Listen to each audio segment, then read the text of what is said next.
I watched the documentary. It is so well done, and I love how we see your humble beginnings in Belize. Yeah. What was it like for you to go all the way back to that?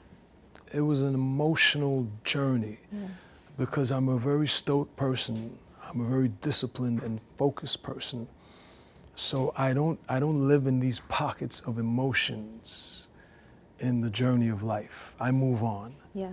But in making myself vulnerable and inviting people to do an examination of my life, I had to go back. So for some things, you know, remembering when I was a young kid in Belize and, excuse me, just dreaming and imagining and hoping, you know, it was, you know, nostalgic.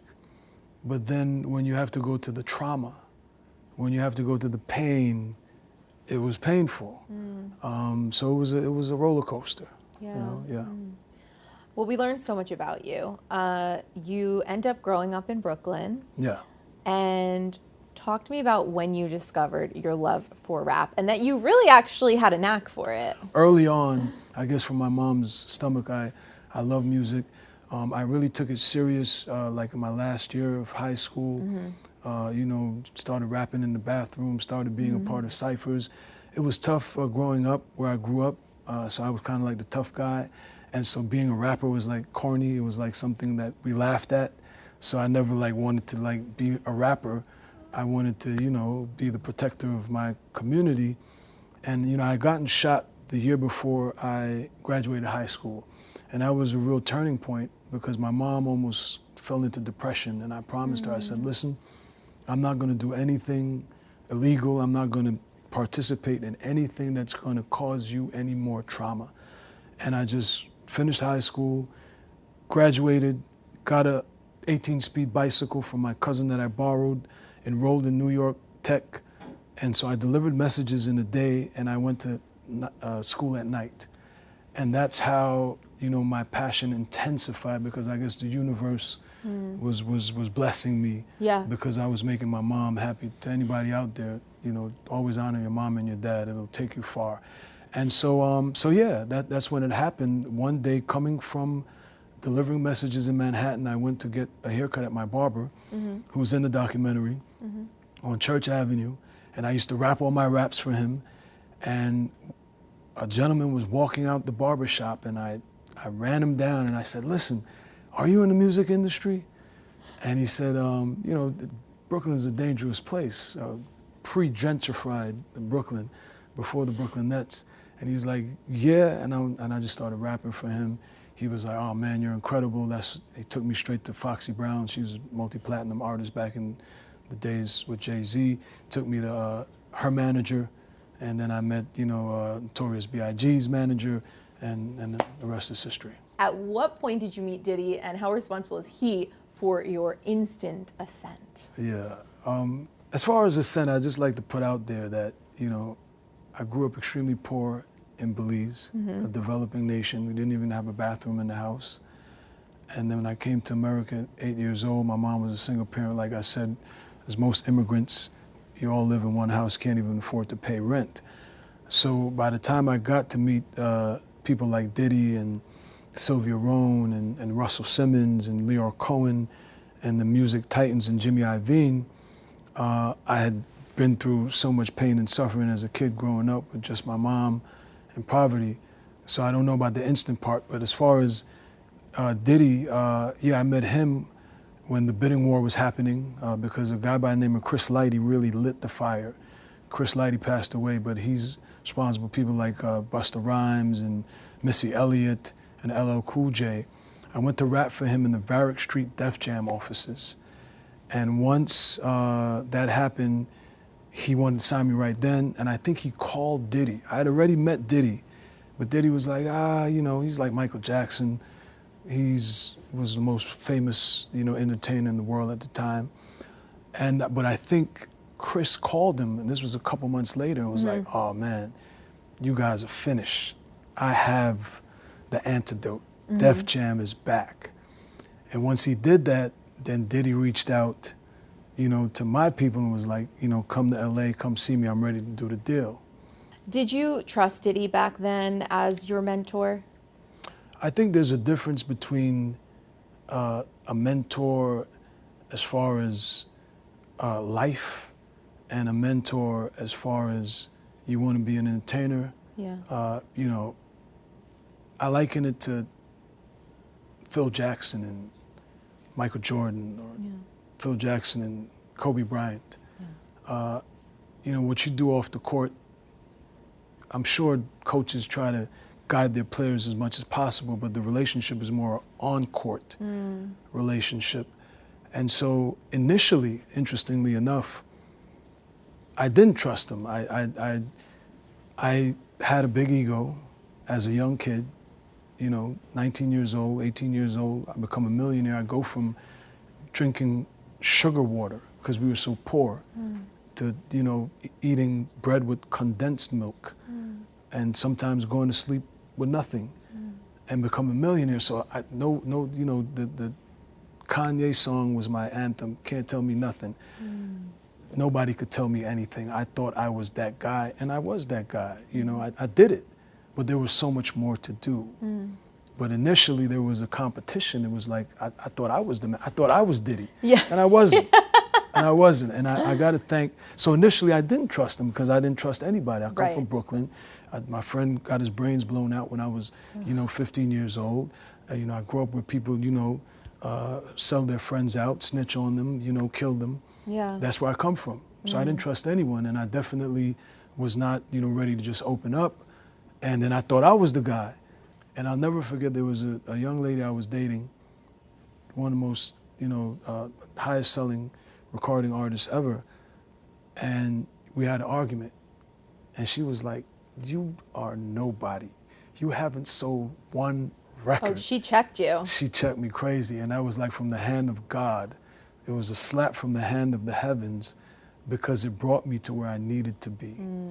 I needed to have focus. I needed to have perspective.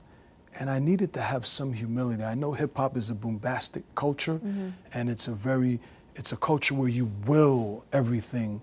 And so that takes some arrogance, it takes some ego, it takes some confidence, but you can't get too much ahead of yourself. And I was way ahead of myself without putting in the work that was necessary.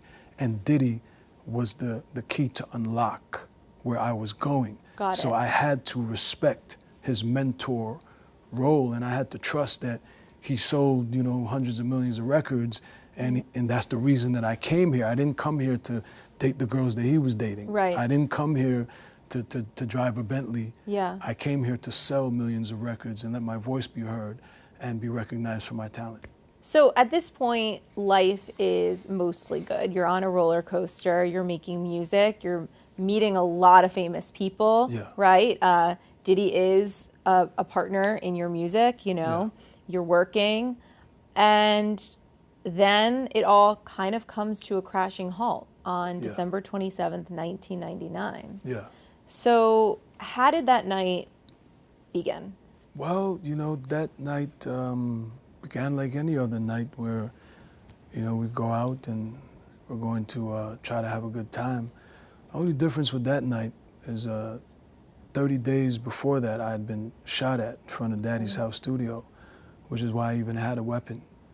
Right, which is important in the documentary. Prior to you getting shot, you didn't own a weapon. No, I had no reason to have a weapon. I thought I had left the streets of Brooklyn, and I thought I was in this Disney world of musicians and entertainment, and there was no need for me to have that. But after that night in front of Daddy's house, I realized I was back in the war grounds of Brooklyn, Vietnam, and that, you know, I at that stage, you know, you don't go to law enforcement. I'm not the 46-year-old. I wasn't who I am today, so I had to take matters into my own hands. And so definitely going to the club that night, I didn't go there with the intent to do anything other than to, you know, have a good time. But I was hyper aware of whatever dangers could be. And there definitely was danger. A few people were threatening us. Someone definitely pulled out a gun, and I was defending myself, Diddy, J-Lo, and all the friends that were with us, because it only takes a second for someone to pierce one of your vital organs, and you'll cease to exist. At what point did you realize it was dangerous? When a gentleman that I know by the name of Scar, who passed away, who was killed in Brooklyn, started screaming, "I'm going to kill you," because I know him from Brooklyn, and I know that he's capable of that. And and then I saw someone else pull out a weapon. Yeah. Yeah. So you said you had your weapon on you that night. Yeah. Did you fire the weapon? Yes, I did. I was defending myself.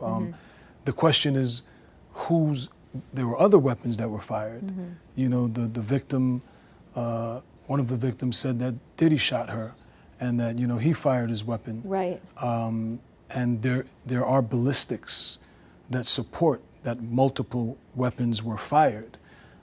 My position is, I was defending myself. Yeah. I was not there to say that Diddy had a weapon and that he shot anyone. I was just defending myself. Unfortunately, he didn't handle it that way. He got witnesses to get on the stand to testify against me and lie. Yeah. We should have stuck together. We should have told the truth, which is that we were defending ourselves. And he didn't do that. But I moved on so long ago, because when I was complaining about what an evil person and terrible person I thought he was at the time, nobody listened. Everyone continued to go to the parties. Everyone continued to celebrate with him. And I moved on, and I healed, and that's so long ago. And we reconciled thereafter. We performed at the BET Awards, and so yeah. But that's how the night unfolded. Yeah, you have said that you were the fall guy for Diddy, even saying that he destroyed my life. Yes, calling witnesses to testify against an innocent person who was defending themselves is pretty destructive. Yeah. Had he not done that, then we would have been brothers. But he did that.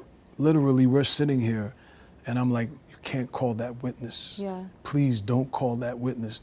That witness that he called, Sharice Myers, a security guard, was the most damaging witness that testified in the trial, worse than any witness that the prosecutor called.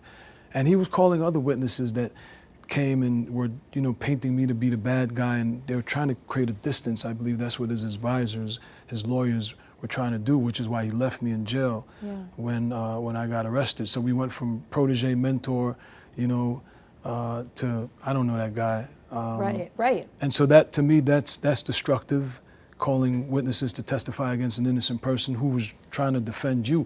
I wasn't the one arguing. No one can tell you that. Diddy was the one arguing. He was having a confrontation, but that's my guy. Yeah. We're working together. We're part of a team, part of a bad boy family. I'm not going to leave him and just abandon his side, which is what he ended up doing to me. But as I said this back in 2001, and I've said it, over the years. But then there came a point where it's a cancer. I can't carry this with me for the rest of my life. So it's just a coincidence that you got that soundbite about him destroying my life, because a journalist in Belize asked me about it in my capacity as opposition leader of the House of Representatives. So I was giving my State of the Nation speech, and thereafter you make yourself available to the media, and obviously, he felt the need to ask me about Diddy, and then he tried to make it as if somehow I was I was in prison for 10 years because this guy sent me to prison. So I don't know what freak-offs he was participating in. I was in Clinton Denimora. Then when I got out, I was deported. So that's 23 years I have not seen or interacted with this guy after a year of interacting with him in a professional level, which I never saw any of those things. Right. And so I had to put it in perspective for the journalist that was trying to make a unfounded linkage with he and I. But I had already moved out of that phase of, oh, Diddy destroyed my life. Yeah. But we just got to keep it in context for those that would try to gain political mileage with the affiliation to try to make it more than what it is. Let's be clear. This is someone that caused me great devastation, pain, and horror. Not just me, my mom, my dad, my family. I moved on, I healed, but whatever interaction came thereafter was on a strictly professional basis. Yeah. You mentioned the freak-offs. all these allegations towards Diddy now, did that come as a surprise to you? Well, here's the thing. Anybody that would have people testify against his little brother, you know, his recording artist, you know, a 19-year-old kid that, you know, my mom entrusted my life with your record label. Yeah. And anyone that would betray someone to that level, I thought it was evil. I thought it was demonic. So I wouldn't be surprised of anything that he'd do, because he destroyed my family. He helped to take away my freedom. He, you know, pretty much ruined my career. Yeah, I was able to put out another #1 album, but you know, then I was deported to Belize, and that was the end of my my music career. So anyone that could do that deliberately, to me, was an evil person. Right. People change, people grow. Part of, you know, life and time is that you can be contrite and you can reform. So I'm not here to judge anyone, but nothing would come as a surprise to me. So did you ever witness any of the allegations toward Diddy during your time with him? No. No. So, and you end up going to prison. You do a good amount of time for this. Yeah. And a lot of your life is, you did 10 years for this. A lot of your life is spent there. Do you think about what would have happened to your career and your life had you got those 10 years back?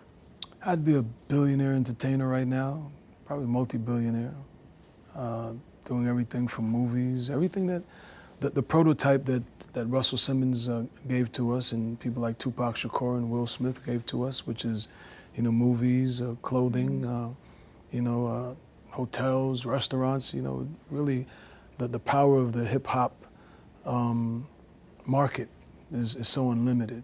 So definitely I feel that I would have been sold the most records, one of the greatest musicians of all time. Yeah. That's what I think. And what do you say to people that speculate that Diddy paid you off? Oh, no, absolutely not. Yeah. That was never. If he did that, we'd have been friends. I wouldn't be complaining. In 2022, you guys reunited on stage. Yes. In hindsight, do you regret that decision? Why was that decision important? No. That was, to me, reconciliation and healing is important. Yeah. So as I said, I had healed and I had reconciled, and it makes no sense to hold on to those cancers of pain and hurt. So that had been done. And in the context of me being in my opposition leader of the House of Representatives and traveling to the States, you interact with investors. Diddy was a billionaire. So of course you want him to come to Belize and build a hotel and buy land and buy property and invest. And so in my interactions with him on that level of, you know, leader of Belize, wanting to attract my entertainer friends to come and invest their billions, same conversation I'd have with Jay-Z. So there's no regret, because he asked me to perform. He was receiving the Lifetime Achievement Award. And initially I said no, because I'm not a rapper. You know, I'm the opposition leader of the House of Representatives. I don't think I should be on the stage performing. You know, I think it sends mixed messages to my country, and you know, I'm building confidence with the electorate. I need the electorate to take me serious about public administration and policies, and not me being an entertainer. But then, you know, he pleaded and he said, you know, this could be big for Belize. Which is true. You know, it was one of the most watched, I think the most watched, you know, shows, entertainment shows of the year. And when that big Belize flag dropped on stage, even my political enemies and adversaries and critics, you know, got cold seed. We call that cold seed in Belize, where you get chills down your spine to see your country's flag represented, biggest flag ever on the biggest stage ever. So it was worth it. It was worth it for Belize. It was worth it for the culture. You know, there are people, millions of people that love Shyne, the musician, and even though I'm not the musician anymore, you know, it was a legacy. It was a legacy experience, and so there's no regret to that. what is it like being a member of parliament, and what kind of work are you super passionate about right now? You know, being a member of parliament is the most gratifying position, role that I've ever played, other than being a father. So being Naomi's dad, and then being a representative of the people. Because the children, for instance, in my constituency and all over Belize, I consider them my children. The people of Belize, they're my brothers and my sister, my family, everyone, even the people that criticize me, even the people that don't vote for me. The role of a parliamentarian, and especially on the level that I'm at, where I'm the leader, the opposition leader of the House of Representatives, meaning that I have the potential in the next elections to become the Prime Minister of Belize, which gives me responsibility for the entire country.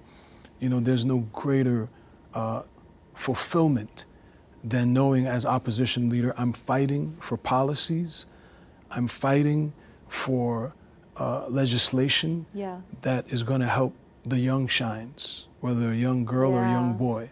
Because if you go back to my first album in the documentary, I do a new Dear America. I remixed it.